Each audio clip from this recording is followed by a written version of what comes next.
साथियों, आज भारत की और आंध्र प्रदेश की स्पीड और स्कोप इसको पूरी दुनिया देख रही है।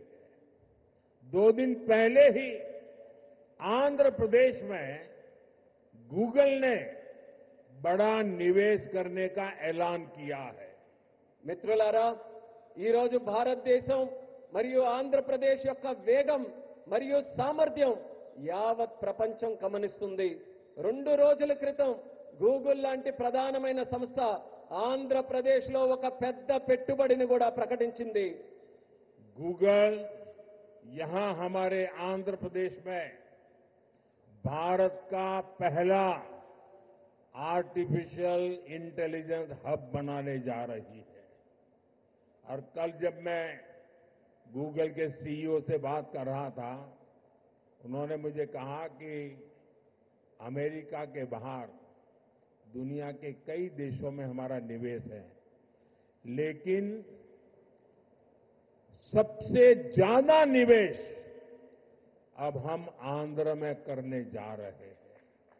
इस नए एआई हब में powerful AI infrastructure, data centre capacity, large scale energy sources और एक्सपांडेड फाइबर ऑप्टिक नेटवर्क शामिल है।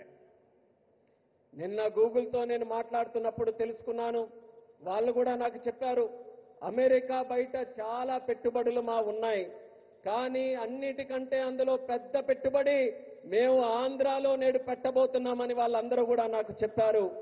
ఈ కొత్త ఏఐ హబ్లో శక్తివంతమైన ఏఐ ఇన్ఫ్రాస్ట్రక్చర్, అలాగే డేటా సెంటర్ సామర్థ్యం, పెద్ద ఎత్తున శక్తి వనరులు మరియు విస్తరించిన ఫైబర్ ఆప్టిక్ నెట్వర్క్ కూడా ఉండబోతున్నాయి. साथियों, गूगल के इस एआई हब इन्वेस्टमेंट में एक नया इंटरनेशनल सबसी गेटवे बनाया जाएगा। इसमें कई इंटरनेशनल सबसी केबल्स शामिल होंगे जो भारत के ईस्टर्न कोस्ट पर विशाखापट्टनम तक पहुंचेगी। మిత్రులారా, ఈ గూగుల్ ఆర్టిఫిషియల్ ఇంటెలిజెన్స్ హబ్ ఏదైతే ఉందో, ఈ పెట్టుబడితో కొత్త అంతర్జాతీయ సబ్సీ గేట్వే కూడా తయారవబోతుంది. ఇందులో అంతర్జాతీయ సబ్సీ కేబుల్ వల్ల మన భారతదేశం యొక్క తూర్పు తీరంలో ఉన్న విశాఖపట్నం నగరం మరింత బలోపేతమై ఈ కేబుల్స్ అన్ని కూడా అక్కడ చేరుకోబోతున్నాయి. साथियों, इस प्रोजेक्ट से विशाखापट्टनम एक एआई और कनेक्टिविटी हब के रूप में स्थापित होगा। ये केवल भारत ही नहीं बल्कि पूरी दुनिया को सेवा देगा।